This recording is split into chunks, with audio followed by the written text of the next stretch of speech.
Hello and welcome to Becoming Unstoppable Fitness and Weight Loss.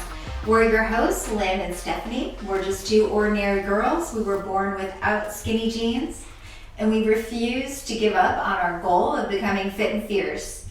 Now we're coaches and we get to help other women and share our passion for health and strength. We started this podcast so we could share our knowledge and insights that have empowered many clients with an even larger audience. And our dream is to help you become unstoppable.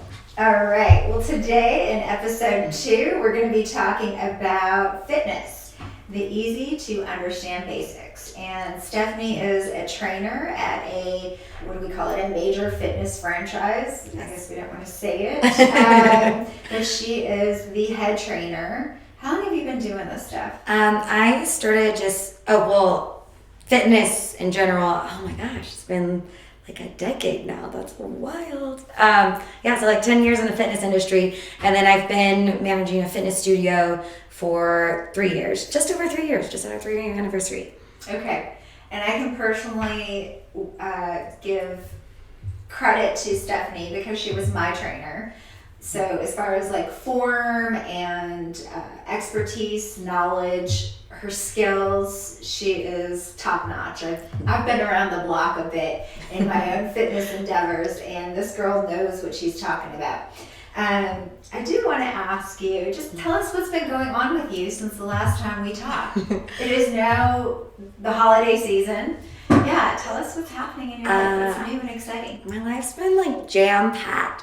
Almost to the point of overwhelming, but I'm actually so happy because I love Christmas. I'm like bonkers for Christmas. It's my favorite holiday. I want to do every Christmas thing I can. Like, I have nightmares throughout the year that like I miss the holiday season somehow. Oh my gosh, I didn't know this about you. It's really weird. But so I'm so pumped because this holiday season, like, every weekend I just have like Christmas events packed in. So I'm very grateful for that. And like this weekend I had an ugly sweater thing where we went out and I was wearing like a whole like Santa jumpsuit, and it was like almost 80 degrees out. So I was excited that I could wear my jumpsuit and not have to wear but Stephanie is like a fashion queen. So I know this wasn't even ugly, right? I was kind of cute. Yeah, exactly. So I was really excited about the Santa jumpsuit. And then last night, me and my friend Kelsey went to this amazing play, a church play, which sounds like, oh, okay, church nativity scene. This is probably, as far as I'm aware, the world's like most extravagant Christmas play ever. It was a whole like 3-act thing. They had drummers up flying in the air. Live animals, right? Live animals. There was zebras. I was like blown away, and alpacas are really cute. Yes, it was like, I heard it was like a big deal here. I've been in Texas 3 years, but I hadn't heard about this until this year. And going to it was incredible. I was like, the cast of like 1,000 people. It was 1,000 people. It's a huge production. Yeah. And I actually used to work as a dancer in musical theater, so I have a big appreciation for like artists, and these are all people that volunteer their time and amazing musicians and singers. Like, yeah. I was blown away. They had pyrotechnics. It was really cool. Yeah. And then today I continued with like the Christmas madness, and and I dressed as Cindy Lou Who coaching class today for our 12 days of fitness. So I had the crazy hair with put a cup in my hair and pipe cleaners in my hair. So oh my God, I like to get energy. I love it. I like to get into it. I love it. So I've been keeping myself nice and festive and busy. What have you been doing, Lynn? Well, I'm waiting for a lot of my Christmas things until my family comes in. I actually planned this amazing family reunion this year. I guess we'll talk about that because I'm super excited. But so yes, my house is fully decked out. You have to come see it. Trees in every room. I'm so excited. But I have family coming from all over the country, and I really did this because I noticed my kids and myself and my husband too really craving that connection. And especially after COVID, I think we all have more of an appreciation for our loved ones. So I planned this family reunion. My sister's like, oh, nobody's going to be able to come. Well, guess what? Everyone's coming. Everyone's super excited about it. We have 4 days of festivities planned, and yeah, so I've been getting my house ready and all of the food planned out, and I'm really excited about that. That is amazing. Family reunion, that'll be amazing. At Christmas especially. Yeah, really excited about it. So today we're going to talk a little bit about fitness, as I said before, and we're just going to go over the basics. So Stephanie, can you talk about, just talk about strength training and how we go about it? Like, how do we start out if we want to start strength training? Starting our muscles. If you're starting from zero, I would highly recommend not just walking into the gym. If you're talking like you've never really worked out before, because I remember I did that years and years ago, and I had no clue what I was doing. It was very intimidating. So I very much recommend, as a fitness trainer, find a strength training class or a personal trainer that can help you learn the basics of strength training and weightlifting, because it is very important that you do things correctly, because you can hurt your body if you're doing things wrong. Form is important, and to have eyes on you to make sure you're performing things properly is huge. So I'm going to interject and just tell the folks at home too that it doesn't always have to be a personal trainer. Stephanie works at a class type facility where you do get the hands-on people instructing you without having to pay $75, $100, $150 an hour for a personal trainer. So there are options, there are ways to get that kind of training without investing huge dollars. Absolutely. I'm personally I've been a personal trainer, so I mean that's great too, but I'm huge on group fitness, because if you're going to a good place, you'll have trainers that do give you that individual one-on-one attention and help you with your form. And once you get the basics down, it's not like you need eyes on you 100% of the time, So paying for a personal trainer, that's a lot for a lot of people. And really, after you have a foundation, you shouldn't really need a personal trainer, unless you have very, very specific goals, like for an athletic event. And then in a group setting, you also you get the community and the encouragement of other people around you. It's usually a very positive environment. And that's like sometimes half the battle is like having the encouragement and the motivation, because sometimes that's hard to find on your own, just if you're going and working out by yourself at home or at a gym. So you recommend group fitness? I do. To get started? Yeah, absolutely. I think that's a great tip. And then let me just interject with one more question for you, because I talk to a lot of people who are like, yeah, I went to the gym 1 or 2 days and I just woke up so sore I couldn't talk myself into going back, which is, I think that's kind of normal. That's like our instinct. If something hurts, we're not going to keep doing it, right? So what are some ways to overcome that? I'm not saying that it's never going to hurt, but tell me your advice on that. Well, I often, when people come in that aren't used to, like they don't have a fitness lifestyle already, and haven't worked out much in their life, I always warn them, like, yes, you're probably going to be very sore, but keep moving.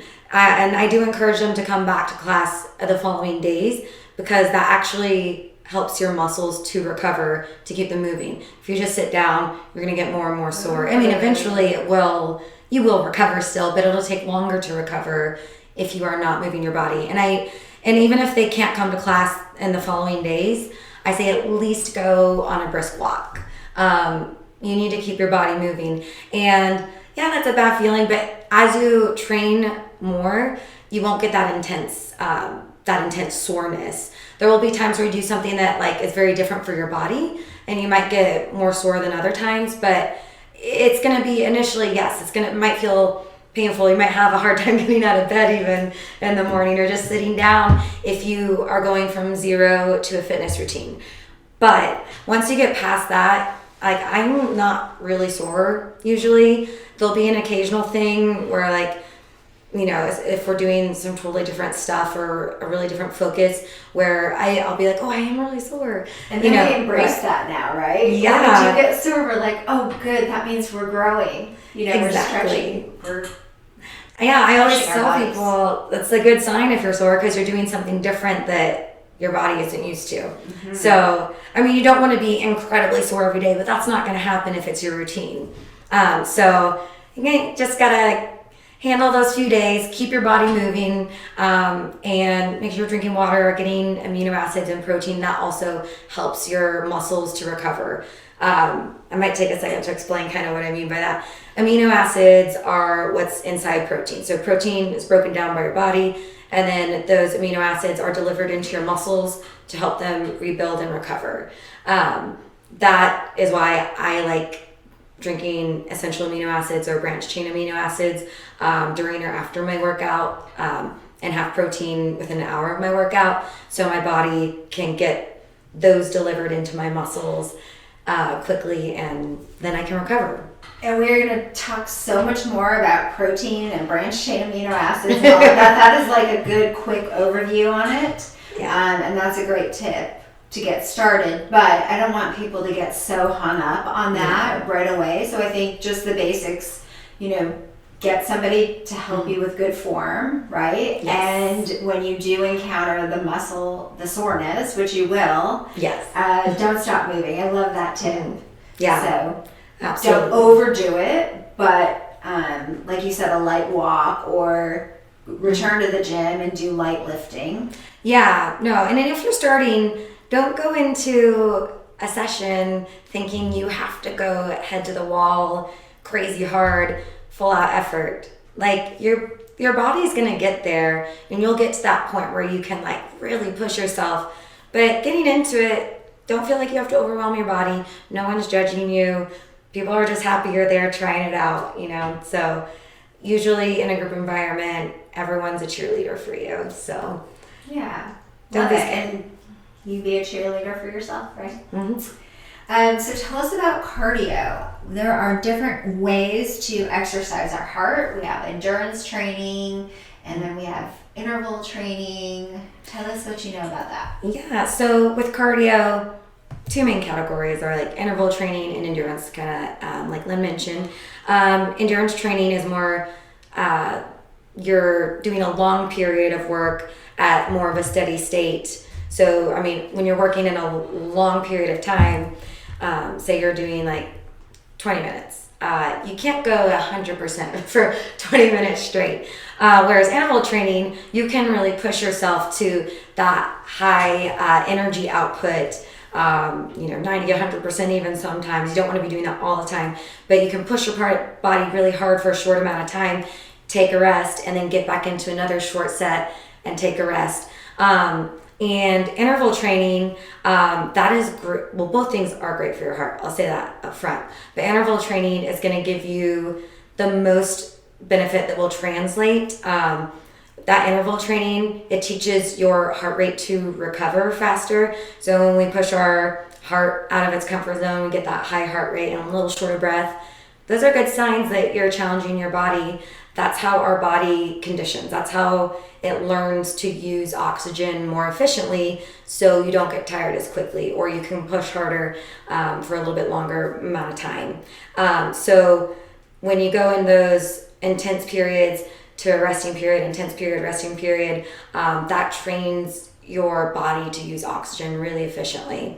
And that's going to translate into like every physical thing you do. Endurance training, like I mentioned, is going to be more of a steady state cardio, where you're going to keep your heart rate at a more consistent lower heart rate zone for a long period of time. And I like that, because as someone who likes to do races and stuff, I mean, I had to do a race that was up to like 10 hours and 22 minutes. So that's endurance. You got to train for those type of things. The endurance training is not going to translate as much into interval training. But if you are wanting to participate in any long-term events, it is great to do that endurance training. Or if you just enjoy it, like if you enjoy going on a run, by all means, like get that endurance training, go on a run. You can make a run at interval too.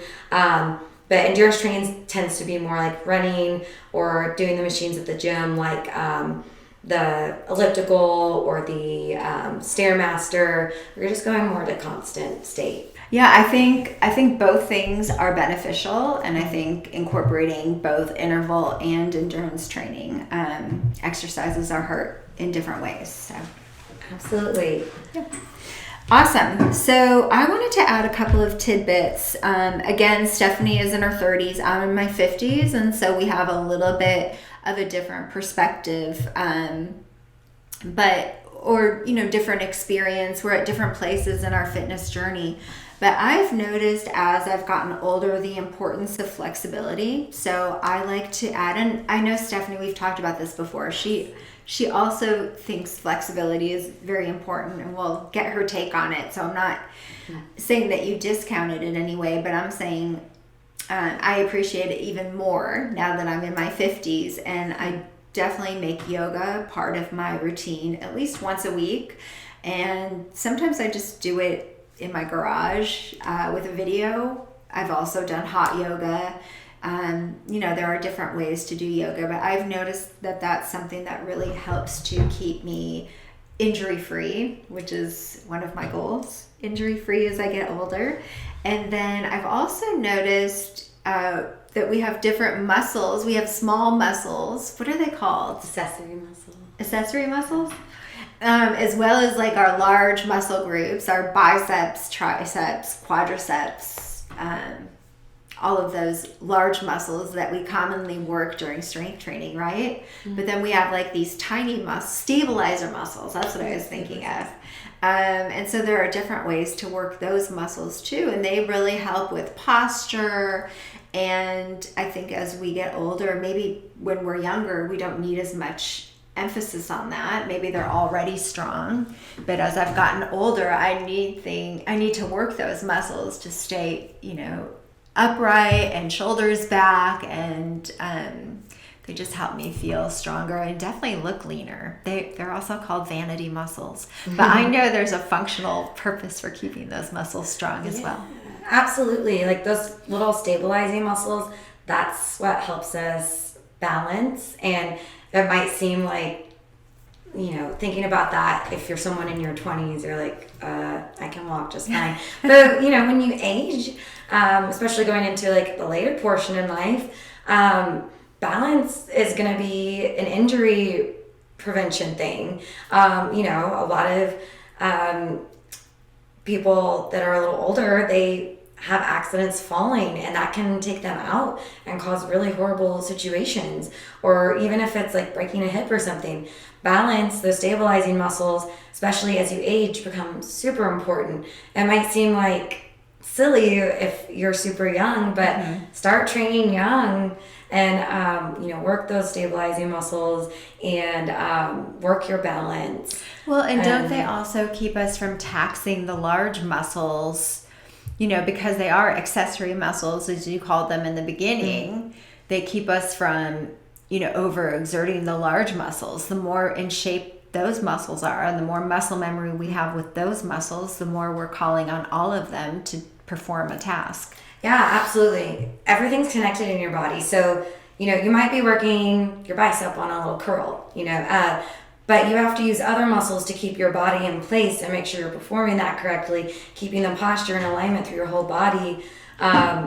Even if you're doing something that is focusing on a major muscle, all of your muscles still have a part, the muscles supporting that main working muscle. So even if you're focusing on those bigger muscles and strength training, you still have to have the engagement of the well-rounded core. I always say every exercise is a core exercise because you're not ever truly just working one big muscle. You're always stabilizing with something else. So I love that. It's more than just I'm going to get my biceps done. I mean, that's more men probably than like me, but people tend to think of like strength training all about like building big muscles. And I know women tend to have like a fear of that. It's not all about building big muscles. We do want good lean muscle mass, and that's gonna keep us strong and healthy, especially as we age. So I read this morning when I was doing some research that we lose 1% a year in our muscle mass if we don't do anything. So Yeah. it's called sarcopenia. Oh. Yeah, the loss of I muscle didn't know mass. this. Mm-hmm. Yeah, well, so we'll definitely need to counteract that. That's a lot to lose per year. I know I would not be happy if I even saw that go down on my my little in-body scans if I saw it go down 1%. So, yeah, it's going to be important as you age to maintain that muscle. And like Lynn was saying with flexibility, I'm 33 and I've been noticing as I'm aging, like by the day it becomes more important. I had some injuries that I've dealt with in the past year, and so now I make that a big priority. I don't do yoga every week. I don't enjoy yoga as much, but I've done it sometimes and I want to make it part of my routine. I definitely think that's a great routine to have, but I do now dedicate a lot more time to stretching. I used to be like, 5 minutes active stretches before class, and then like maybe stretch something if it's tight after class. Now I spend at least like 10 minutes a day after class stretching. Sometimes if the time allows, I'll spend 15-20 minutes doing that, because I have learned the hard way. You have to stretch your muscles. You have to move your body to get it warm in the right ways, to prevent injury. And that's also going to help with longevity. Yeah, I love how you said, you don't do it through yoga. You found a different way to do it, and that is absolutely fine. Like, you find what works for you, and 10 minutes after you exercise is what works for you. So good. Mm-hmm. I would like to bring up a story too about, so we have this giant, I think it's like 14 feet, giant Christmas tree. And every year I get up there on the second to the top rung. I'm like, putting the ornaments way up high, and then I do the tree topper, and I'm on like my very tiptoes leaning in. And every year I'm thinking, like, is this ever gonna end? Like, am I ever gonna feel like I can't do this? And of course I'm not reckless, I'm not stupid, like I don't want to fall. That would definitely ruin Christmas. But no, I got up there this year and I felt stronger than ever. And I think that's just one practical, functional way that weight training and working our large and small muscles really can help us in everyday life. Yeah, absolutely. I'm a big believer in functional training. It does translate to everyday life. And, if you have a kid, like being able to pick up your child, and, just unloading groceries, like going into your home. Can you get all those bags in at once? No, I love it when I'm at Costco lifting the cases of water and some man will be like, coming over, do you need some help? And I'm like, no, I train for this every day. Thank you, though. I mean, it's really sweet that people offer, but no, I honestly do train for it every day. So yeah.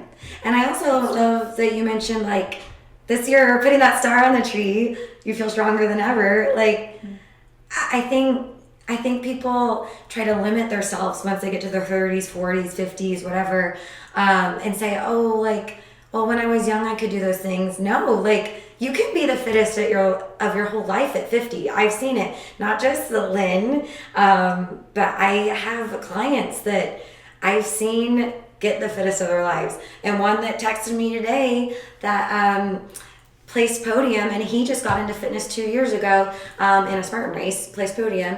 What does that mean? Like who doesn't know? That's important. Placed podium. Third place. So competitively, rather than just like open weight, competitively got third place in his age group, and that's a huge accomplishment. And this is someone that 2 years ago didn't even work out. That's very inspiring. Very cool. Yeah, it's not too late to get fit. Don't think age is an excuse. It's not. Oh, I love that. We could make that our slogan. It's not too late to get fit. Yes. So what is the most helpful advice you could give somebody as far as creating balance and consistency in their routine? I would say sticking to a plan and having a schedule. So say it is like a group class that you go to, book those classes like a week out so you can hold yourself accountable to showing up. Or if you have a trainer, you're definitely going to want to be held accountable because you're probably spending a good amount of money to show up there. But also making sure you schedule those out. You know, at the end of the day, you're the only one that can hold yourself accountable to showing up and getting there. And sometimes, I would say probably overwhelming majority of the time, the hardest part is showing up. So if you can get yourself to show up, put it on the schedule, book yourself into a class, or even if it's just your own planner, like lay it out, plan it out, show up. Mm-hmm. And if you plan it out and schedule it, that's going to be a big key to success, because there are going to be a lot of days you don't feel like doing it, but once you show up, you're always going to feel like, oh, that was worth it, you know. Yeah, I love that you said that. I have it on my planner, and I book it out like a couple weeks in advance, but I don't break commitments. I mean, if it's on my planner, that is kind of like a source of certainty in my life that I just do what I schedule. It's like a way of creating security for myself. So for somebody at home who doesn't have that kind of commitment or that kind of bond with themselves yet, what are some tips that you have to help maybe encourage yourself to go? I mean, if it's on your calendar, do you have any tips? I would say to kind of just refocus on what are my goals, what do I really want? Sometimes you have to ask yourself that, like, do I really want this? And the answer, I imagine, is yes, if you have any goals. Mm-hmm. And also, if you do have someone, like a buddy that, like, cause a lot of people do struggle with holding themselves accountable. A buddy, even if it's not someone that's going to show up to the gym with you, maybe someone you can just ask, like, hey, can you check in with me and make sure that I'm going to my classes, or, you know. So, yeah. Sorry to interrupt you, but I was just thinking out loud, I guess. Mm-hmm. Because whenever I have relied on somebody to be an accountability partner, it's ended up like not working out. I'm not saying that people, I'm just saying for me, it makes a lot more sense for me to rely on myself. But that's just my 2 cents. Like, I'm not saying don't have an accountability partner, but if you find it not working out, to rely on other people, because I know a lot of people use the buddy system and then their friend doesn't go and then they don't go, and then I'm like, no, I'm just going to go, and if you show up, then we will have a great time seeing each other there. Like, I love seeing my friends at my workouts, but I'm not going to rely on them to be my source of inspiration or motivation. Yeah. No. But if you can, if that does work for you, great. But if it doesn't, don't give up. Right. Absolutely. Yeah. Think about, what motivates you, or those days you don't feel motivated. Even if you just have to write it out. Sometimes you just have to write things out. Like, write out your goal, or write out what you want to achieve, like, for that specific day. Give yourself an inspirational quote, or even look one up on, like, Instagram if you need to, Well, mine is silly, but mine is I always remind myself who I am. I'm a disciplined and determined athlete. I remind myself of that every morning at 4:45 when the alarm goes off. I'm a disciplined and determined athlete, and I pop out of bed and do my thing. What a great way to start your day, with that, like, mindset. Yeah. No, but that is who I am. But in other cases, but I had to really work for that identity. Mm-hmm. But you can also tell yourself that identity before you are that person too. That works. I know I've done that. Like, I've had to talk to myself and tell myself, I'm a baddie, or, I might not have achieved goals at that point that I wanted to, but telling myself what I am capable of has helped me to get there. Ooh, that's really you good. know?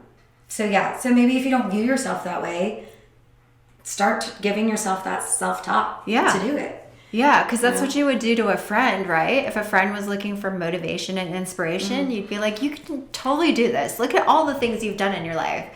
You know, you're so capable. You'd bring up all of the past accomplishments, etc. Yeah. Treat yourself like your best friend. That's a good tip.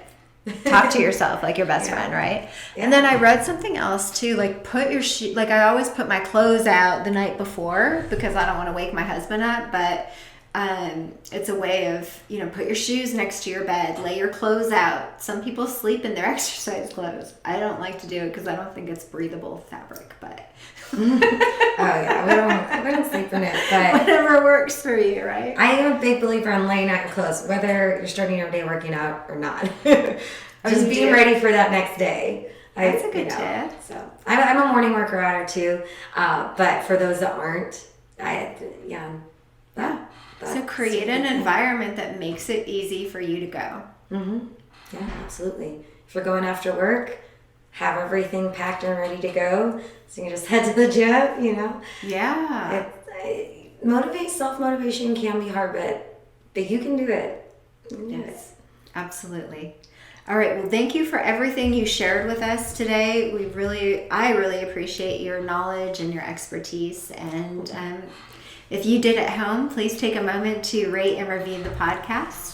And if you'd like to contact Stephanie or myself, our information will be in the show notes, and we would love to hear from you and help you strategize about overcoming your particular obstacles.